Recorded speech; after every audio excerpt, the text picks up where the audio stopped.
Čau! Es esmu Annija, jaunu uzņēmumu un tehnoloģiju organizācijas Tekčila vadītāja. Laipni lūgti sarunu sesijās Startups Kažokā. Šodien izbaudīsim dažādus latviešiem mīļus ēdienus, vienlaikus iepazīstot kādu Latvijā radīta jaunu uzņēmumu stāstu. Vai siļķi, kažokā, nēģi un pelēkie zirņi tiešām ir mūsu gastronomiskais mantojums? To mēs arī noskaidrosim. Katram kumosam sekos jautājums, kas atklās jaunu uzņēmumu aizkulises. Iepazīsimies ar cilvēkiem, kuri riskējuši, lai realizētu idejas un, arī nopelnītu lielo kāpostu. Katrs solis ir izaicinājums, un katrs lēmums var nest gan milzīgus panākumus, gan atstāt rūgtu pēcgaršu. Tātad, ēdiens, jautājumi, drosme, aiziet! Sveiks, Niku! Paldies, ka tu atnāci ciemos pie manis. Mēs esam kaimiņi ar tevi startup mājā, un tu, man liekas, esi no tādiem ikdienā cilvēkiem, ko satieku vienmēr vispozitīvākais. Vienmēr ejot garām kāds joks jāpasaka. Mums priekšā ir katram 10 bļodiņus ar dažādiem Latvijā iecienītiem ēdieniem. Bet tiešām iecienīti. To mēs varēsim pārbaudīt. Ja kaut kas negaršos, tad būs jāēd, bet varēs pateikt negaršo. Tātad mēs nesen, par startupiem runājam, mēs nesen noslēdzām darījumu ar ķirsīti, Cherry. Un viņa moto ir Great ideas deserve a shot, tāpēc viņa par godu atsūtīja mums šņabīti. Sākam varbūt ar pirmo bļodiņu, un tad vēlāk turpināsim sarunu. Tu vari izvēlēties ar kuru, jo tad es ņemšu to pašu pēc skaita. Okay. Bet tur ir kaut kāda loģika? Jā, jebko. Nav. Nu labi, sākam šeit. Šito? Jā. Izcili! Labs sākums. Izcili! Cheers! Tas ir riekstiņš ar... Tas gan, man liekas, bišķīt tā kā no Padomju Savienības, bet man liekas, visi viņi tāpat mīl. Kuram negaršo riekstiņu?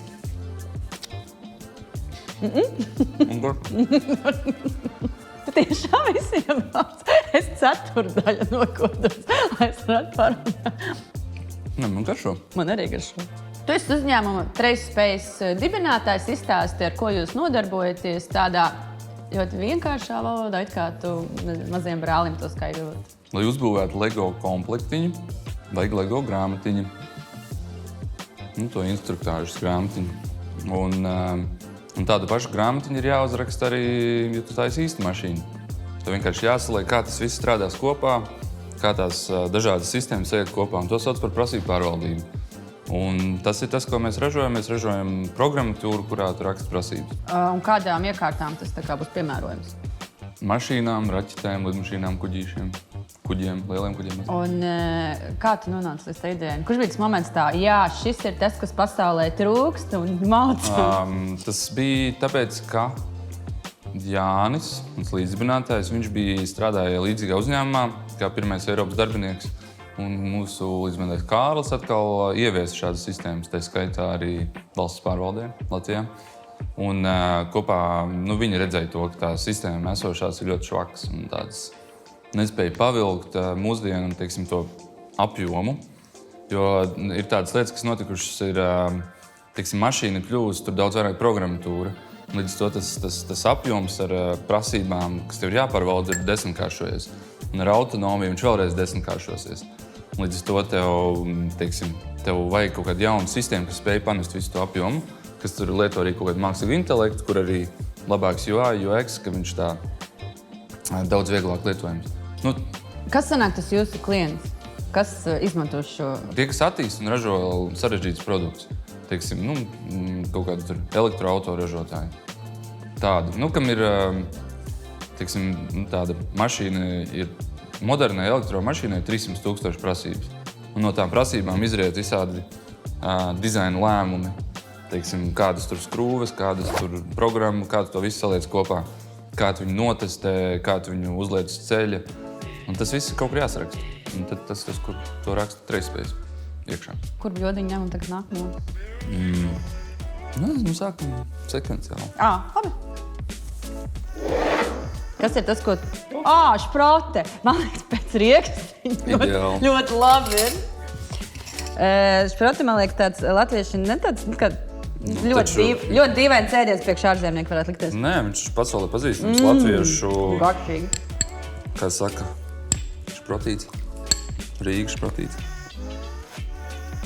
Un ar bērniem uzcēt. Ļoti garšīgi pie tam.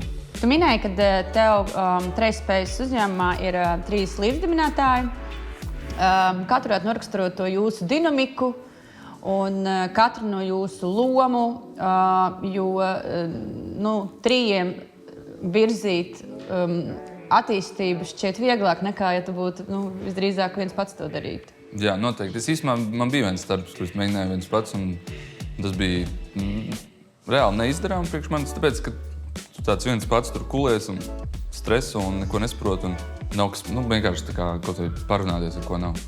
Un tas, ko es teicu, piemēram, novēroju, kad tajā ikdienā mums katram ik pa laikam ir kāds tumšāks periods, bet tad ir tie otri citi, kas atkal pavalk to viens priekšu, un tas laika mainās, un tad tā mēs visi kustamies labi uz priekšu. Pārdot produktu, kurš vēl nav gatavs, ir pilnīgi kaut kas cits nekā optimizēt komandu vai pārdot kaut ko, kas jau labi strādā.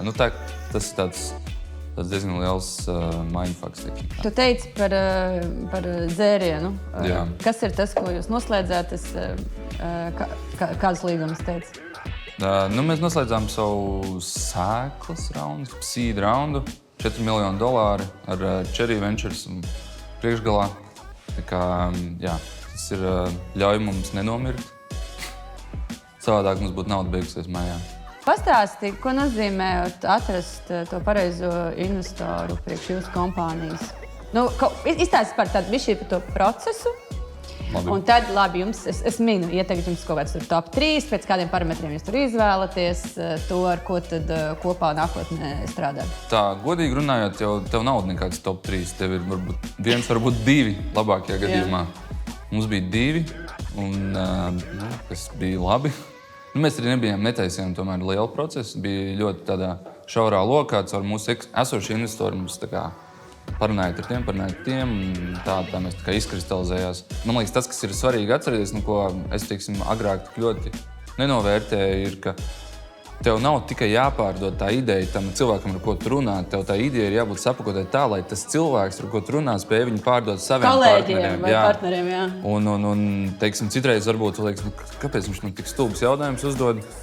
Bet īstenībā tas ir vienkārši tāpēc, ka tam cilvēkam ir kolēģi uzprasījuši, un tas cilvēks mēģina palīdzēt tev tikt cauri tam viņu partnershipam. Un tāpēc ir ļoti svarīgi, lai tas stāsts ir nevis tikai, ka tu viņu vari izstāstīt, bet arī, ka tas potenciālais investors ar saviem kolēģiem izstāstīt. Pamēģinām tad nākamā? Droši. Pelēkie zirnīši. Arī labi. Latvija ir vienīgā valsts, kur rāda pelēkos zirnīšus. Kā vienīgā? Ir vienīgā, apstāties Wikipēdijā rakstīts, ka vienīgā vieta pasaulē, kur rāda pelēkos zirnīšus Latvija. Viņas kaut kādā priekuļa institūtā kultivē. Pelēkos ziņur, ok. Cik ļoti parasti startup mānās saviem investoriem? Mānās? Vai cik ļoti tev ir jāizskatās labāk nekā tu esi, vai labāk ir visas kārtas uzreiz galdā, lai nav pēc tam kādu pārsteigumu? Nevajag melot, bet ir jāparāda sev no vislabākā leņķa. Un īstenībā es teiktu, ka mums, latviešiem, tā ir pat reāla problēma, ka mēs sev pat pa īsu nē, mums jau tur tas ir labi, bet nekas tāds. Bet īstenībā mums likās, ka mēs izspiedām no sevis, cik vien varējām izpušķot, bet pēc tam mums tie investori vēl saka, mēs domājam, ka jūs varētu sev vēl piepušķot. Mums likās, kur vēl? Bet mums cits, ir stāstījuši, ka, ja tev ir sajūta, kā Austrum Eiropas, cilvēkam, kad tu esi jau pārspīlēt, tad priekš amerikāņiem tas ir tāds pilnīgi pietiekami. Un mazāk pat nē. Tā ir pārdošanas process, un tev ir jāparāda savas labākās īpašības, gan personīgi, gan uzņēmumam. Tas viss ir tā jādara. Garšām nākamā dienu? Jā. Tas, ko es negribēju. Kas tas ir? Kimči? Ne, tieši kimči latviešiem. Tas ir šķovēt kāpos. Pagaidām viss tik labi. Kādi? Ideāli. Tu runāji par to, ka latviešiem to pārdošanas mākslu ir stipri mazāk. Kas ir mūsu, varbūt, kas tev liekas, tas ir latviešiem tās spēcīgās puses? Man liekas, tehniski mēs esam ļoti spēcīgi. Mums ir labi inženieri. Man liekas, latvieši ir tādi izdarīgi, strādīgi, paņem kaut kādu lietu, ņem un izdara. Godīgi. Es nezinu, vai tā ir kaut kāda unikāla īpašība mums. Bet godīgums ir, vācieši arī ir godīgi, bet vācieši, piemēram, ir izdarīgi, bet varbūt tā kā bišķi jau pārāk ieciklējās, ka jābūt šitā un ne savādāk, bet latvieši arī tādā ziņā var būt radoši. Teiksim, ja vajag izpūtēt, salabot arī kafijas, teiksim, buņģi ir labs risinājums vecai mašīnai. Bet tas ir risinājums, un viņš strādā. Man liekas, tāds radošais, tehniskais pieejams mums ir varbūt pat diezgan unikāls. Tu teici, ka svarīgi, lai nepietrūkst naudu, un tad ir jāiet tā naudu jāpiesaist, ar kādu jārunā. Bet kā tas tā nāks, ka jūs šo naudu esat gājuši prasīt, un jums arī noticēja bez minimālā prototipa? Kas ir tas solījums? Iepriekšējā raundā? Šajā. Šajā gan mums ir daudz vairāk nekā minimālais prototips. Nē, iepriekšējā raundā bija, es teiktu, ka vienkārši bija tāda laba kombinācija ar faktoriem. Viens bija, ka mums trietā ir dažādas iemaņas, un teiksim, tas uzreiz ir, ok, un tad jums ir tehniskais cilvēks, mums ir pārdošanas cilvēks, mums ir vēl kaut kāds cilvēks, un tad ir, tas ir viens, otrs ir, ka mums bija pieredze no lokalizera Jāni. Un tas arī, protams, teiksim, tas par ko ļoti daudz runā, ka ekosistēmā tie veiksmes stāsti ir svarīgi, jo tad iznāk cilvēki ārā no tiem uzņēmumiem, kas ir kaut ko jau redzējuši. Un investoriem arī ir tā kā, ok, labi, es to uzņēmumu zinu, tīri labs uzņēmums, tagad cilvēki no tā uzņēmuma nāk un kaut ko dara. Tā kā, nezinu, kaut kāds Svoci, tas pats arī, man liekas, no Printful nāk, tā kā, arī uzreiz skaidrāk bildā, apmēram zināms, ko viņi ir redzējuši, un tad viņiem ir laba pieredze. Un trešais faktors tāds bija, ka mēs, teiksim, parādījām, ka mēs zinām, par ko ir runa, ar kuriem cilvēkiem jārunā. Un, teiksim, bijām ierakstījuši intervijas, kur viņi vienkārši stāsta, ka tā ir viņiem problēma. Tad tam investoram vieglāk noticēt, jo viņiem galvenais jautājums ir, kuram tas interesē un kāpēc. Teiksim, B2C, es nezinu, varbūt savādāk, bet galvenais, kuram tas interesē un kāpēc. Un, ja mēs varam pateikt, šitam cilvēkam interesē, tāpēc viņam interesē, un starp citu, kur 10 tādi ir, ko jau mēs parunājām, un viņi saka to pašu, ko mēs, un tad tas investoram ir vieglāk to mecamies virsū. Kā viņi sauc? Tas ir... Galerts? Gaļa želē, jā. Pats es viņu nekad nepērku, bet kā loma uztaisa.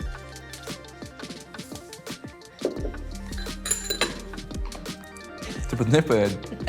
Paēdi. Tagad iedomājies pagājuši daudz gadi. Uzņēmums ir uzbūvēts, produkts ir noslīpēts.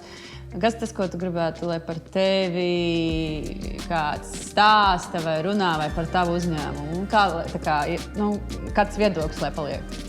Mēs gribam uzbūvēt lielāku uzņēmumu, kas jebkad ir iznācis no Latvijas, radies Latvijā.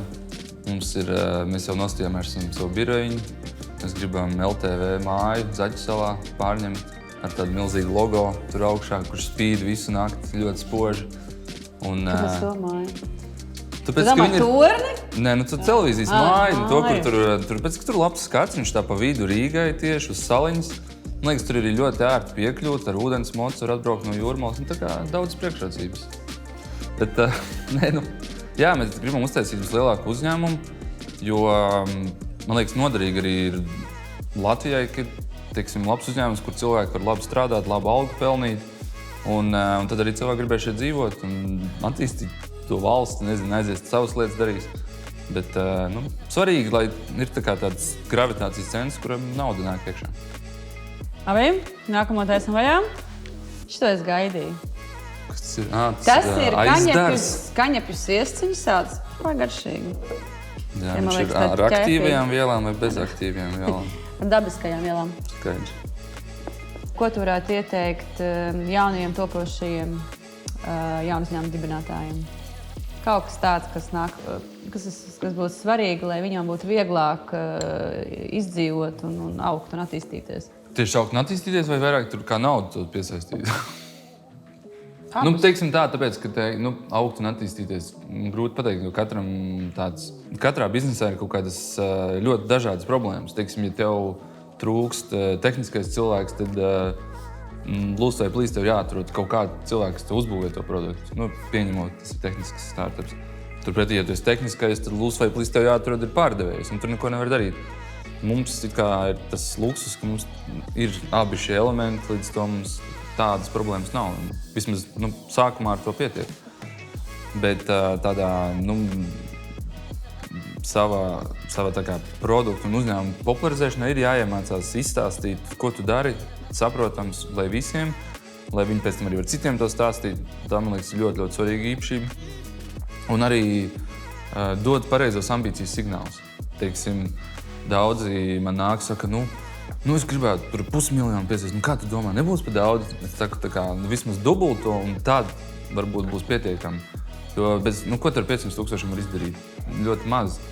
Un tad tā problēma ir nevis tajā, ka, teiksim, tur, nezinu, vai tas ir daudz maz. Galvenais ir tā problēma tajā, ka tev diezgan ātri nāksies iet atkal meklēt to naudu. Yeah. Un tad ieej tādā aburtajā lokā, ka tu visu laiku meklē drusku naudu. Bet no investora puses viņi arī skatās, un domā, bet kāpēc tu meklē 500 000? Ir skaidrs, ka tev 500 000 nepietiek. Tad kāpēc tu meklē 500 000? Tāpēc, ka tu pats netici sev. Un tāpēc tas signāls, ko tu dod, meklējot, 3 reizes vairāk, ka tev liekas, parāda, ka tev ir tā ambīcija, jo viņi jau paši tev atkal tur, pusi nogriezīs un paliks pāri varbūt tomēr vairāk. Bet nevajag, latviešiem noteikti nevajag iet meklēt tās mazās summas, ir jāmeklē pietiekami lieli raundi un jā. Tad jātic vairāk sev ir pirmkārt. Bet ja tu sev neticēsi, kurš vēl sev tie plāni jābūvē lielāki, jo man liekas, varbūt mēs esam pārāk piezemēti. Noteikti. Pastamies, vai mums interesē tas pēdējais ēdiens. Būs ok. Tu Tikām cauri. gaidīji? Jā, nevis gaidīju, bet baidījos. Mēs esam apēduši vairākus ēdienus. Pirmkārt, paldies, ka pastāstīji par Trejspējas. Es apsveicu jūs ar lieliem plāniem. Sekošu līdzi notikumiem. Paldies tev, ka atnāci. Jā, paldies tev.